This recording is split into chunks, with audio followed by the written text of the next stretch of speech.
எல்லா வீட்லேயும் பிரச்சனைகள் தான். ஏன்னா அவங்க ஒரு இடத்துல வளர்ந்து ஒரு குணத்தோடு வருவாங்க, இவங்க ஒரு இடத்துல விழுந்து ஒரு குணத்தோடு வரும்.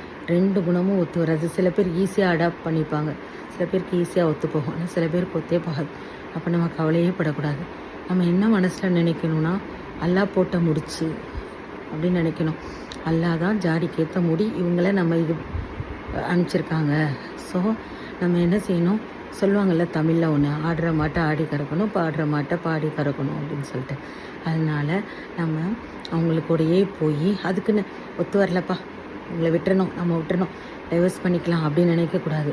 அவங்களோட குணநலன்கள் என்ன அப்படின்னு நினைக்கணும். எப்போ கல்யாண வாழ்க்கை நீடித்து நடக்கும் அப்படின்னா, நம்ம நன்மைக்கு தான் இவ செய்கிறா, நம்ம நல்லதுக்கு தான் இவ செய்கிறா அப்படிங்கிற எண்ணம் அவங்களுக்கு மனசுக்குள்ளே ஆழமாக பதியணும்.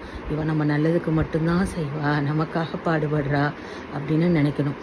அது சில பேருக்கு சீக்கிரமாக ஒரு கல்யாணம் ஆகி 2-3 மாதத்தில் தெரிஞ்சிடும். சில பேருக்கு 2 வருஷம் ஆகும், சில பேருக்கு 3 வருஷம் ஆகும், சில பேருக்கு ரொம்ப லாங் இயர்ஸ் கூட ஆகும். நம்ம அவங்களோட இணைந்து எதுனாலும் பாரக்கல்லா கல்யாண ஜோடிகள் என்ன செய்கிறாங்க, எதுனாலும் கணவன் மனைவி இணைந்து செய்யணும். இணைந்து செய்யும் போது நமக்கு லாங் லைஃப் நீடிச்சு வரும். எதுனாலும் சொல்லாமல் செய்யக்கூடாது, சொல்லிட்டு செய்யணும். மனசு தளர விட்டுறக்கூடாது. இவங்க வேறு லைஃப்பில் போகிறாங்க, நம்ம வேறு லைஃப், இவங்களுக்கு ஒரு தனி வழி, நமக்கு ஒரு தனி வழி. நம்ம எப்போ ஒத்து போவோம், எப்போ தான் ஒத்து வரும் அப்படின்னு நினச்சி என்றைக்குமே கவலைப்பட்டுறக்கூடாது. கவலைப்படாமல் நம்ம ஸ்ட்ராங்காக நம்ம நின்று நம்ம நேர்மையாக நம்ம லைஃப்பை போய்கிட்டே இருக்கணும். நமக்காக தான் நம்ம மனைவி பாடுபடுறா அப்படின்னு அவங்க நினைக்கணும். ஆரம்பத்தில் ஆம்பளைங்க கொஞ்சம் முன்ன பின்ன தான் இருப்பாங்க. நம்ம சரி கட்டி கொண்டு போகிறதுல தான் இருக்குது பொண்ணோட சாமர்த்தியம்.